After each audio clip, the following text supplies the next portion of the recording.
Hi everyone, good afternoon. So for those who do not know, what is Startups Without Borders? What are you working on? Startups Without Borders is an ecosystem for entrepreneurs without borders, no matter where they come from. We believe talent doesn't have a passport, so we work with refugees, migrants, local diaspora communities in building an ecosystem where diversity takes center stage. And when we were talking backstage in the speaker lounge yesterday, you had a beautiful line. You said that migrants it's not about giving them opportunities. Why should migrants not be given opportunities? We don't want to give them an opportunity. We believe that they are the opportunity. And if we look at the statistics, if we look at the figures, Silicon Valley, 51% of unicorns were founded by an immigrant, at least an immigrant. So, diversity is at the core of innovation. Nice. And you're about to launch something amazing? Yes, so we're launching chapters. We started off in Egypt in 2018. We're now working in the Middle East and Europe, and we're launching chapters this year. In July, we're having the first 4 chapters, which means that people around the world in different cities can become leaders of change, launch their own Startups Without Borders chapter, have their own multicultural diversity events focused on startups and entrepreneurship. Excellent. So with that, please welcome up the moderator's here, so now let's welcome up the panelists for this amazing panel. Let's give them a big hand. Thank you, thank you. We have Marten from Planet 42, Aune, founder of Yaga. Thank you so much for being here. Boosie. Finally, Ken, founder of Boozy 24. Give it up for our amazing speakers today. Thank you so much for being here. I would like first to give a bit of a round of introductions. We can start with Marten next to me. Tell us about your journey and what you're working on. Awesome. Hi, everyone. I'm Marten, and I'm the co-founder and CFO of Planet 42. And we're a mobility startup, or slightly more of a scale-up now already. And we are doing socially inclusive car subscription in emerging markets, which for us right now is South Africa and Mexico. So we're focusing on the underbanked population. These are customers who get rejected by commercial banks, and we basically give them a very sort of flexible car subscription product that's going to really impact their lives. Yeah. Wonderful. Tell us about your wonderful Yaga and the journey that led you to create it. Yeah, thank you. Hi, everyone. So I'm the co-founder and CEO of Yaga. Yaga is a person-to-person marketplace for selling and buying second-hand fashion. You can think about Yaga as Vinted of Africa. We piloted Yaga in Estonia, but Estonia is like 1 million people. It's not an interesting market. So we were looking for markets with high growth potential, with high mobile phone users, and also the sustainability trend to emerge. So we decided to look for Africa as a region, and South Africa is the flagship of Africa. So South Africa was kind of the first very logical market to start from. And then we piloted Yaga early this year also in Kenya and also in India, which is not Africa, but also very potential. Very interesting. Yeah. Ken, filmmaker, entrepreneur, in love with the African continent, as you told me before. Tell us a little bit about what you're doing. I'm a co-founder in boozy24.com. Actually, I can ask with a question. How many of you have issue with food issues in warm countries? You can raise your hand.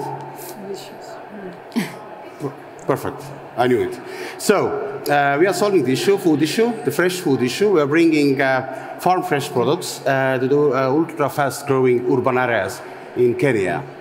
So this is our simple business, not so simple model, but a simple business what we're doing. And you come from a filmmaking background, right? Yes, my background is actually TV and film. 25 years. My first steps in Kenya was involved with TV production. Amazing. Well, here we have 3 Estonian entrepreneurs breaking into the African market, starting off in Africa. So I guess the first question open to any panelist is why? Why Africa? Why South Africa? Why Kenya?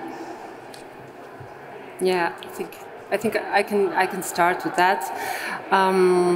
So as I told, Estonia is a small market, 1 million people. We were looking for a market with high number of population.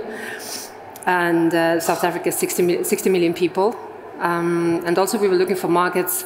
Well, when you look at the second-hand market landscape, there's a lot of competition on developed markets. There's Vinted, there's Depop, there's Poshmark, but there is basically low or no competition on emerging markets. So this was kind of to find the market where the competitive landscape is very, like say, beneficial for Yaga. And to be honest, we were also inspired by the story of Bolt, the ride-hailing company. They have told this a lot in public stages, that they didn't succeed first in Europe, but then they decided to launch Bolt in South Africa and Nigeria, I believe, and then they succeeded. So it's kind of, we were inspired also by the fact that it is possible to go remotely from Estonia to South Africa with a very big growth potential, and also what is important for Yaga when we look at the African markets, and the prerequisite for a market is to have very good online payment options and delivery infrastructure. So this is the system how person-to-person buying and selling process can be completed. Without this infrastructure, it's not possible. And when comparing the Nigeria, Kenya, South Africa was the obvious choice to start from, and now the Kenya is the second one from us. Yeah. Right. Marten, you're also working with the unbanked, or with the underserved, right? Yep. Why did you choose South Africa as a start? So, when looking at Africa as a continent, you got 54 countries, and one sort of needs to find a good balance of a market that's large enough. At the same time, I completely agree with Aune that you need to find also markets that have the sort of sufficient level of infrastructure. In our case, as we deal with real assets, being the cars, then on top of the payments infrastructure and so on, you need to look at the rule of law, how developed are the motor dealerships as a sort of and the auto industry in general. And for us, it was a pretty easy decision. South Africa sort of ticked all the boxes, and then when you really look around elsewhere, then you're seeing that you've got South Africa is number one, and then there's a lot of emptiness, and then you have other markets coming like Nigeria, Kenya, Egypt, Morocco, at least when it comes to sort of, let's say, vehicle product.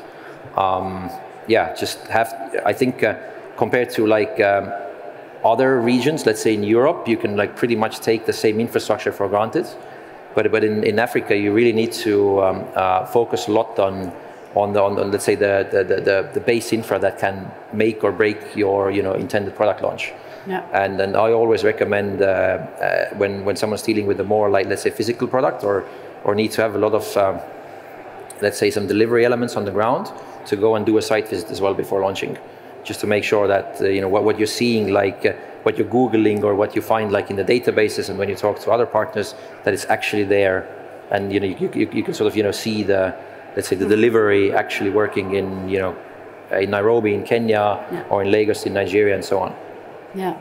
In a way, as you were saying, right, South Africa is very developed compared to the rest of countries in Africa. We're talking about a continent with huge disparities, huge diversity, but where there's many problems to be solved as well. Yeah. So a lot of promise for innovation, right? In your case, I mean, you started with Boosie. Yes. With delivering fresh produce. What was the process to getting to that idea and to launching it? Actually, it's because I'm almost semi-local, I can say it. I was first time in 2008, and I saw the issue. I had so many times the food issues, and also then I realized that it's so fast-growing market. Actually, it's so fast urbanizing. You can stay hours in the traffic, and all these things, and then you have there even this mobile payment.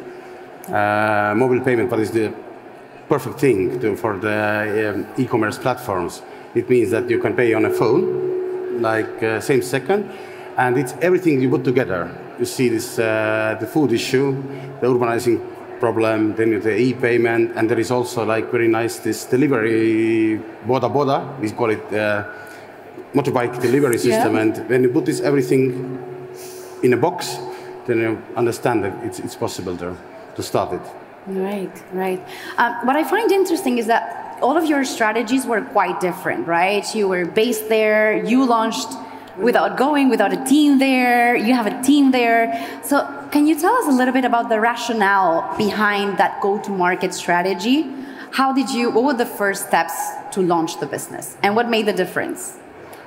So I'd say, like in our case, where we have a lot of on-the-ground presence in South Africa, the problem that we are solving when it comes to the, let's say, providing cars for the underbanked segment, then that problem, it really sort of existed at the physical motor dealerships around South Africa. So it was quite clear to us that we would have to basically have more local operations, and just to make sure that we sort of get to sign up these physical dealerships, and as well as we do work with cars, then cars require like certain things that you just can't do remotely.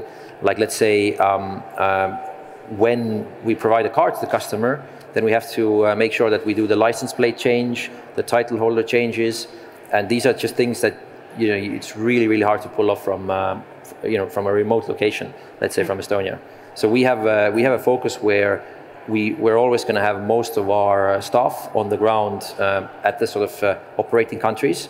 We've got 90 people right now, and we've got 75 of those in South Africa and Mexico, and just 15 in Tallinn, in our HQ. Right. What was that first step like? Well, the first step was that we raised some angel funding, and then Erik and myself, Erik is my co-founder, we literally bought like 2 one-way tickets to Johannesburg in South Africa, and we just got going. I think there's this word in Estonian, hakkasime kütma, which is basically, you just roll up your sleeves and you get to work. And it was tough, but it was also very fun.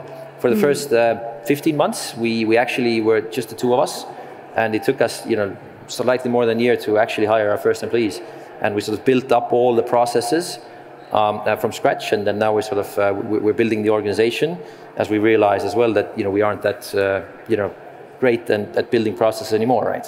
We've got more talent for that. Right. I want to go back to the fundraising part a bit later, but Aune, tell us. In your case, it was very different. So how did you do it? Yeah, I just wanted to comment this hakkame kütma. It's like the startup mindset of experimenting, and I think all the markets in a way are experiments, and all the startups are experiments. But what we did, as Yaga has no inventory, our main asset are the local buyers and sellers in South Africa, Kenya, and India. So the key question is how to make them buy and sell on Yaga, and this can be all done remotely. When it comes to launching a new market. In South Africa, my co-founder Karl-Erik, he's in the audience. He was in Cape Town for the period when we opened the bank account and company registration. But basically, for Kenya and India, we have done everything remotely. So it's rather, we are here in Estonia. We have 2 team members in South Africa, but basically, I think our model, it really depends on the model. Like your model, Planet 42's model is like asset heavy. You have cars, like loan agreements, etc. But for Yaga, it's very simple as it's 2-sided consumer business. And Yaga as a website and app is an enabler. We're a website basically, and app. So it can be done remotely for a very long time, I would say. Right. Yeah. And it's very interesting because you're working with the circular economy. You're introducing a concept that in Europe is quite segmented as well. The second hand, but in other continents, in other regions, not as much. Was it hard to get that message across in terms of your marketing, the communications? I think when we went to South Africa, we also didn't know, is it the right time? Is this society ready? What is the level of sustainability thinking? But I think the first indication of the market study we did in the beginning was we were looking around in Instagram, basically, and looking for second-hand and thrift stores opened in South Africa in Instagram, and then you see these stores with 20,000 followers, 50,000 followers, 70,000, 5,000 followers, and it's not even a store, it's an Instagram profile. You cannot pay there, you don't have any delivery there. So it really indicated that, okay, they need a tool. And the Facebook Marketplace is not a good tool for it's a marketplace, but as there is no payment, no safety. You cannot offer. You don't have the escrow model. It's kind of you just meet up with a person, but it's not safe and it's not convenient. So we saw that here's a market cap. Let's go there with Yaga, and I think the need came, the indication came from the market, and we just provided the tool. And I think it also is a question of the motivation.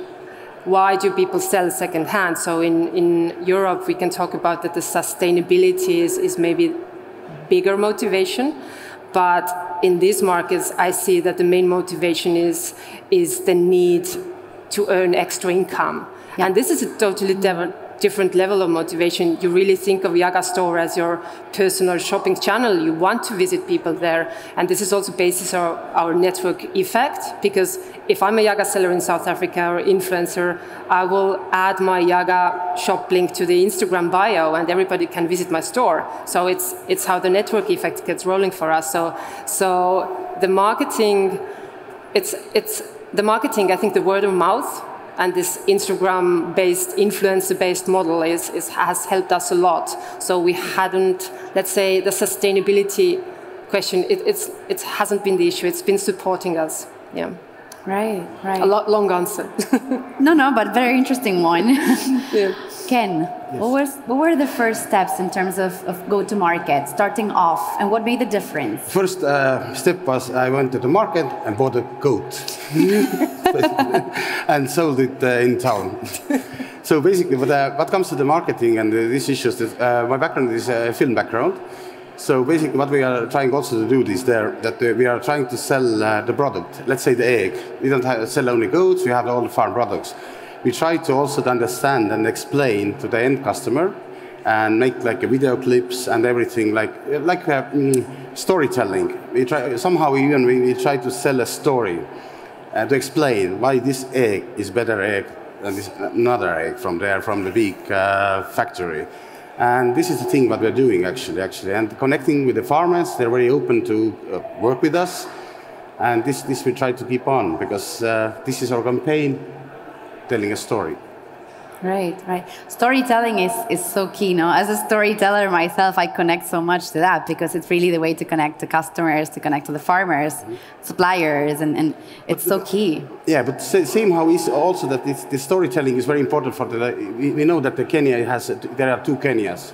One is extremely rich and one is extremely poor. But somehow even with the storytelling, in the storytelling, first thing is you target the upper class society, but still we are selling like we have the boat clients. We have how I describe it. Basically, sometimes I drive with the water drivers in Nairobi, just see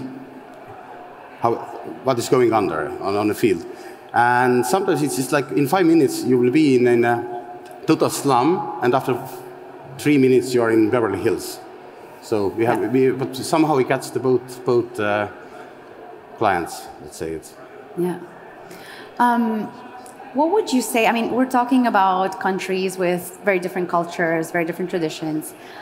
What are things, I mean, in the audience, I'm sure there's entrepreneurs who are looking into Africa as a market. What are cultural things that you would say you need to prepare for, or that you need to keep in mind when it comes to entering that market?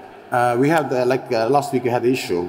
That is the thing that we have a lot of clients who are Indian Muslims and the pork. Yeah.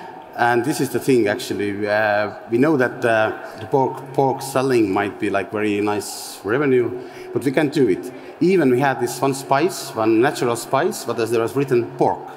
Right. There is no pork inside. This was, what's that? No, we can sell it.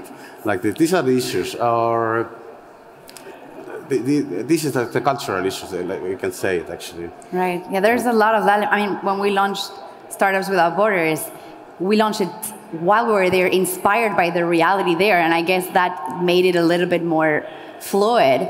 But when it comes to understanding, getting to know the culture, what kind of things did you do? What kind of things did you prepare for? I mean, I like to always think in sort of very simplistically. So I would recommend someone, let's say, from the Nordics to focus on countries, first of all, that speak English. So Africa has language spheres which include Portuguese, as well as French, and then sort of, while some of you might find interesting, let's say, Ivory Coast as a market, or Congo as a market, then just focus on English speaking first. This way it's just easier to get to understand the customers better as well. Other than that, I think South Africa is fairly, lives in the, let's say, the global culture already. So for us, we haven't really had to tailor our product too much. Just need to I think sort of where it plays more is to make sure that when you're hiring, then you're hiring at the local level, like the plenty of locals in as well, because they have that, where we need really the sort of cultural touch a bit is on the customer support side, where, let's say, South Africa has 11 languages, and then, someone who speaks, let's say, Zulu, from a customer support perspective, they can simply relay our messaging clearer to the end consumer. But other than that, we haven't really had any sort of major cultural things. Except the only thing is we have this sort of quite, let's say, more intense work rhythm here in Estonia. But something with South Africans is when the clock hits 5 p.m., the pens drop. And Fridays, after 2 p.m., it's impossible to get any business meetings. Just forget about it. They have too good weather. Yep. They take things fairly relaxed. There is one more thing actually. For me, it's in Kenya. Let's say there is this kind of deal-making culture. Mm. Yeah. We have this deal-making.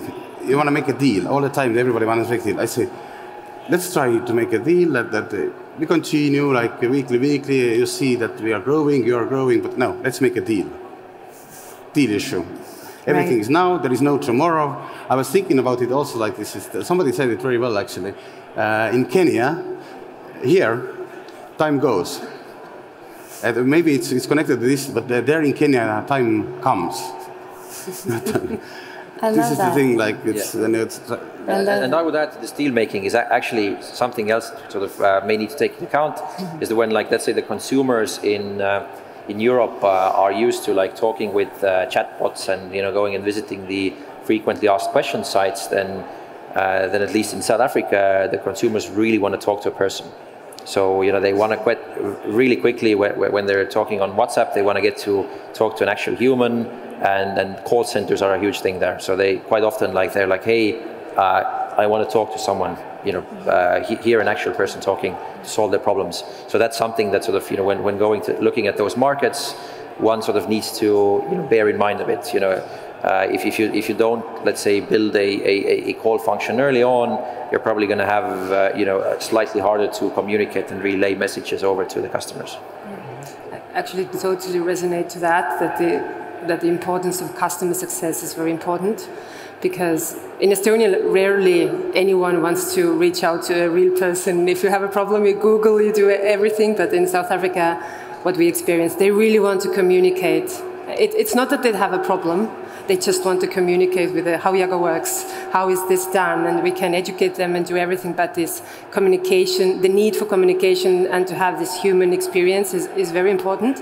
But I think it can be used very wisely, because I think Yaga really stands out because we have such a great customer success team. So if they get a good experience, and this is why we are praised in reviews, that we really support our buyers and sellers through the process. So it's important to them. And if you want to stand out as a company, then invest also in customer success. Yeah.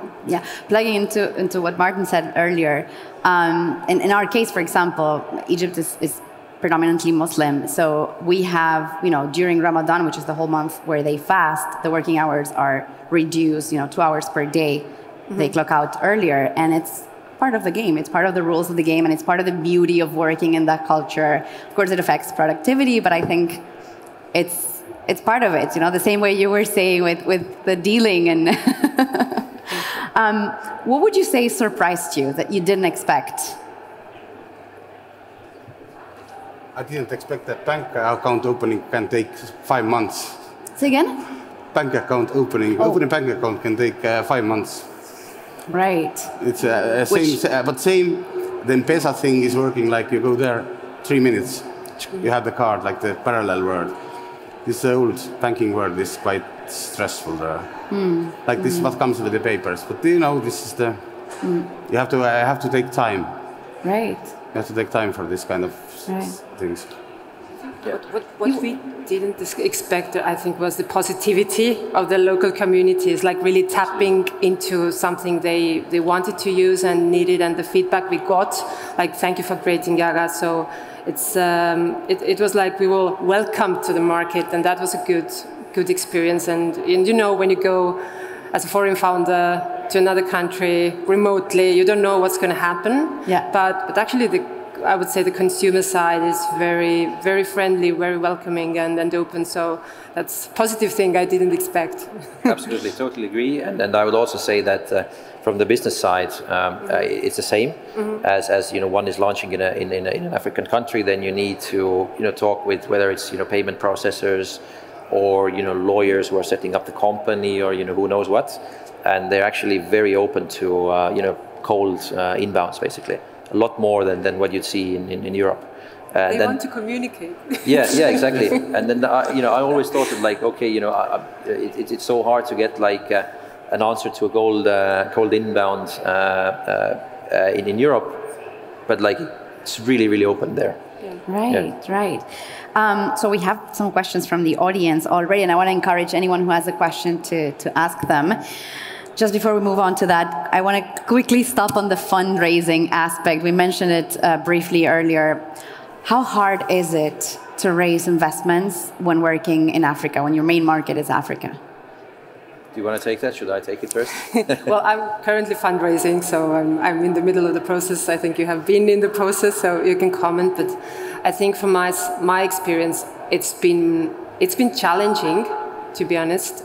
When we talk about Yaga's unique economics, it's like top of the market, but with VCs, I'm often talking about the markets, like what is it in South Africa and what is like in Kenya, and it's like convincing about the potential of the continent and potential of these markets rather than the business itself.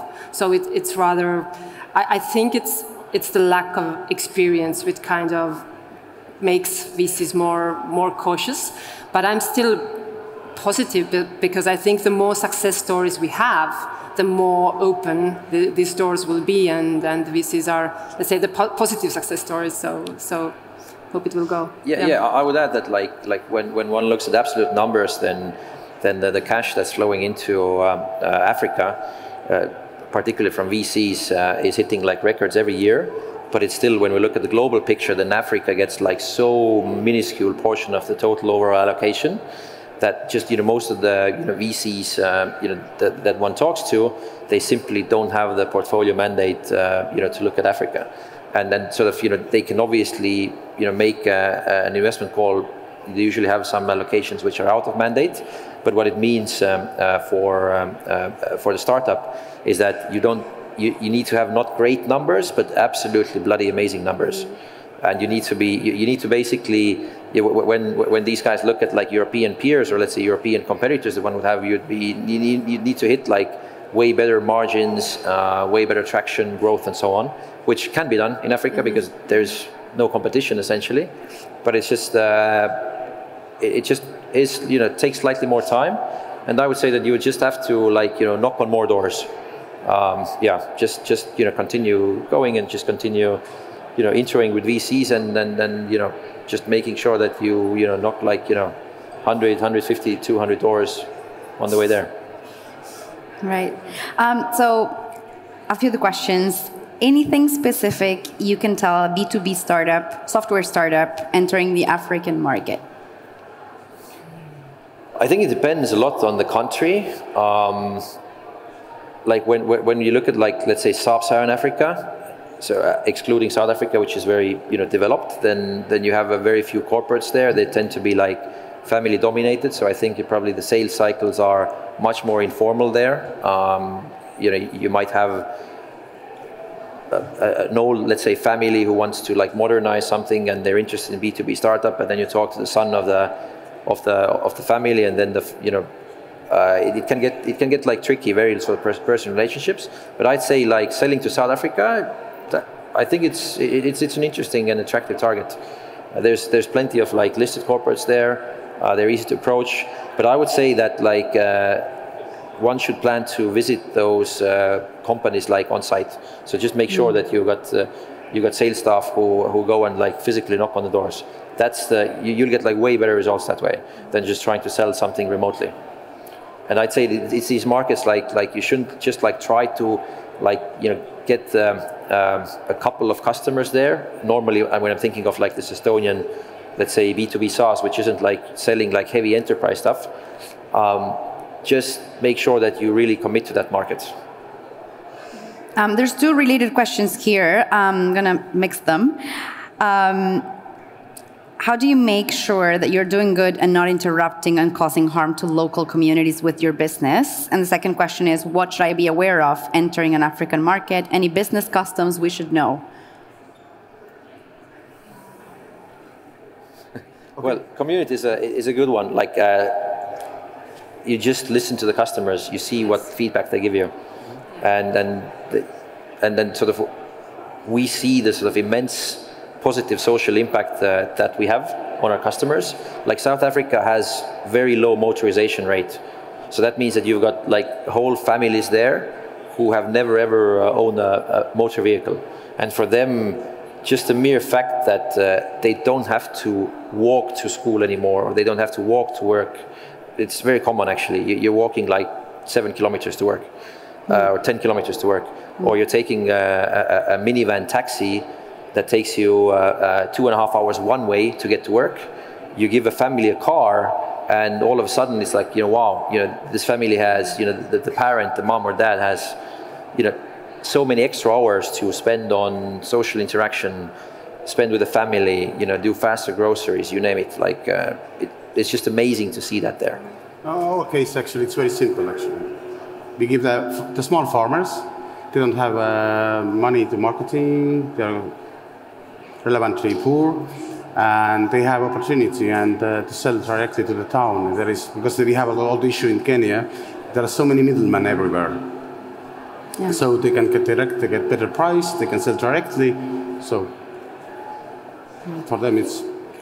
I think when it comes to community, in terms of Yaga is more like supporting the local communities, what we have discovered, because the community, I would say the community culture in South Africa at least is very strong, so they really enjoy buying from each other. It's like, I know who I'm buying from, she's living in the same city, I'm supporting her, not a retail brand. So the community support is I think something it's very innate to that market, and in that sense I think Yaga is also supporting the community so they could support each other. So that's right. We touched base on this earlier on. How did you find and outreach your first clients? Can you repeat? How did you find your first clients and how did you reach out to them? We launched an app, a website. So how do Yaga find its first clients? I think your influencer strategy was key there, right? The influencer strategy is the key there. So when we enter a new market, we onboard like 20 influencers with high follower bases from Instagram. So they open their stores on Yaga and they invite their followers to shop on Yaga. So it gets us the first traffic, first purchases, and most importantly, we get trust, because they say Yaga is legit, so nobody questions it. So influencer marketing is a big part of our strategy, but also we've been onboarding the first sellers from Facebook, for example, and from the same Instagram stores, that I can see that you are selling on Instagram, why don't you come to Yaga? So it's really been also like contacting them one by one to get those first 1,000 items up, because the 1,000 items on a marketplace is the level when you get the first transactions, and when you get the first transactions, it kind of keeps on rolling. What channel were you using to contact them? Facebook and Instagram, just chatting with them. Right. No, I'm asking because in Egypt, email doesn't work so much. People don't use email that much. Email doesn't work in South Africa either. It's also a cultural thing, I think. No, but everybody's in WhatsApp, and WhatsApp is the main thing. Marten, you said the other day something that surprised me. You didn't have a marketing strategy. You started selling, right? What was that like? Yeah, so in our case, like the pain point in the market is so large that just customers came to us. In South Africa, 80 to 85% of customers are rejected for bank finance. And that's just ridiculous. So basically, we could sort of take all the people in this room and we would probably say that, if all of you went to the bank and wanted to have a, car financing or car leasing product, I'd say probably, 5 or 6 of you would get a car. And the rest of you, the bank would just say, sorry guys, bugger off. And then we just found it so ridiculous. And sort of, we literally had customers come to us. So what we did after we sort of, bought these one-way tickets to Johannesburg together with Eric, we built the product and we sat down at motor dealership. It was Johan's second-hand used auto in Boksburg, which is a sort of not the best suburb in South Africa, but they do have a lot of dealers there. And we literally sat on the floor, and there were like people walking in and out, like just regular customers coming in with an intent to purchase a vehicle, and then they carry with themselves all of the sort of required documentation for bank finance, and they submit it to the motor dealer, who then submits to the bank, and 8 out of 10, 9 out of 10, they just get rejected. So we sort of offered our car subscription product as an alternative, and it took us like, at this sort of Johan's auto, I think we got in the first week our first customer, and then it started like, ramping up quite quickly. And then we're right now, we've purchased and delivered more than 10,000 cars in South Africa, and we're taking in close to 50,000 applications every month from our customers. Mm-hmm. And yeah, for the first 4 years, we didn't do any marketing. And then now, like, we are doing like marketing on Facebook and Google Ads, but we're just spending like 2% of our MRR on that. So again, like very, very, very low cost. Partnerships are key, right? That would partnerships with dealers. So many questions, and they're all interesting. What caliber of tech talent is available to you in the African countries? Ooh, that's a bit tough one. It's a bit broad, I think, right? Sorry, can I ask again? What tech caliber is available in African countries? I mean, I can say that Egypt, there's great engineers, there's great engineering talent in Egypt at a great cost as well. I don't know about Sub-Saharan Africa. Yeah, I would say like it's hard to find good talent. So we have purchased all of our tech from Estonia. I think Estonia has an advantage, and I would repeat it if I would do it again, easy. I just think that like there's really great value for money tech here that can sort of really scale in those markets. Mm-hmm. Yeah, I wouldn't. Yeah, we tried like buying in some sort of consulting, or let's say some tech dev from South Africa, and kind of failed miserably. Another question, we have many direct SaaS customers from Africa, but finding a reliable reseller has failed. Any tips where to look for to filter out more respectable companies to partner with?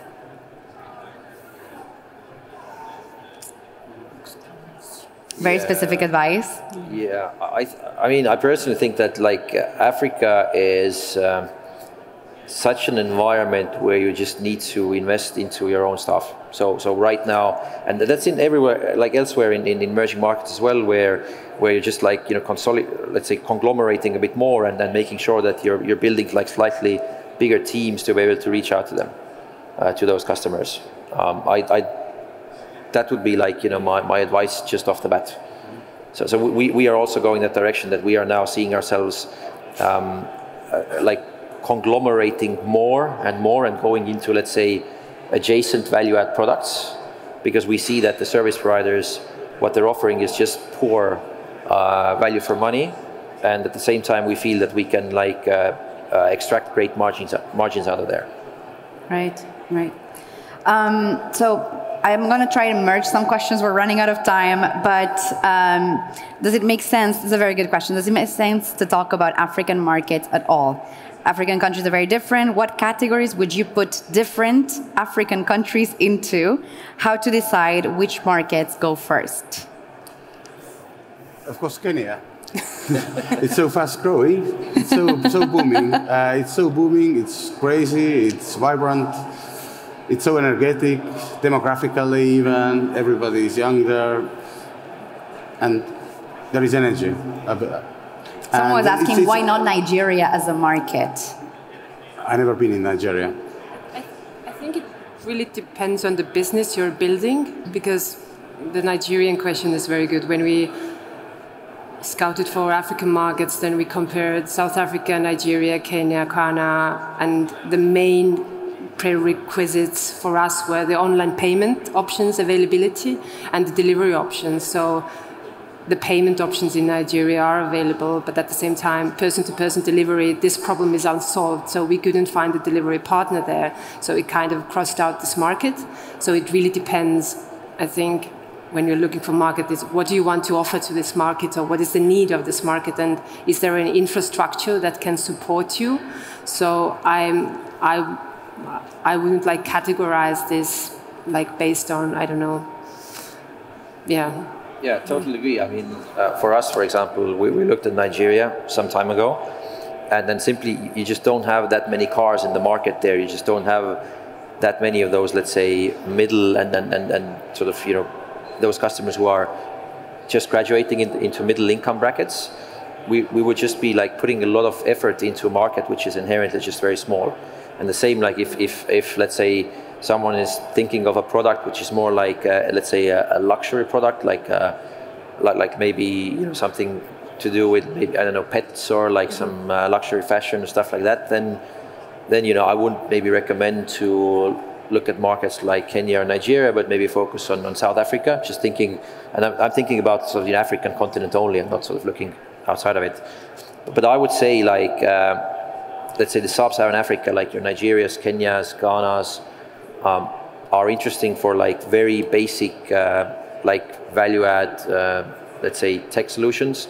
Looking at, you know, fintech, you know, app-based fintech, like your challenger banks, it's easy to deploy, and they, you know, they do have that inherent need of not having current accounts, spending too much on like, you know, payment fees and so on, ed-tech, food tech. Yeah. It's because of it's a very fast-growing middle class. It's actually a very nice example from. There was like some months ago, the election year is going on in Kenya, and what the indicator, or how to say it, it's that the current party tried to find a door to get elections next year, of course. So, but the Supreme Court said no, and this means that there is strong middle classes. It's society is developing so fast, actually, and in a good way. Yeah. Well, unfortunately, we have a few questions left. We're running out of time. Thank you so much to our panelists, Marten, Aune. Thank you so much, Ken. Thank you so much for having us. Thank you. Thank you, Valentina and crew. Amazing stuff. Thank you so much. Go in that direction.